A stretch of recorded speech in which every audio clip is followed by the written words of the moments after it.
বন্ধুরা বন্ধুরা ফেলে দেওয়া পুরনো মাটির হাঁড়িতে কিভাবে একটি পেঁপে গাছের চারা লাগিয়েছি সেইটা নিয়েই আমি দু চারটে কথা বলছি।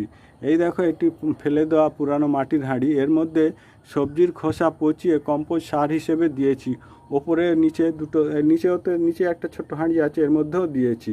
ছোট হাঁড়িটা দেওয়ার কারণ হলো, যখন আমি এই গাছে জল দিই, জল দেওয়ার পরে এই একটা হাঁড়ির নিচে একটা ফুটো থাকে, সেই ফুটো দিয়ে জলটা বেরিয়ে যায়, যাতে বেরিয়ে গিয়ে এই হাঁড়ির মধ্যে জমা হয়, সেই জন্য এই ছোটো হাঁড়িটা দেওয়া হয়েছে।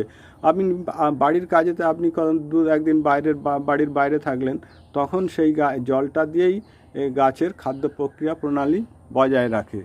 আর যদি কোনো প্রশ্ন থাকে মনে, সেটাও করতে পারেন।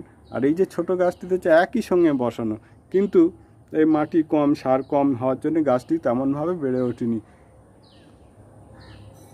দেখেছেন?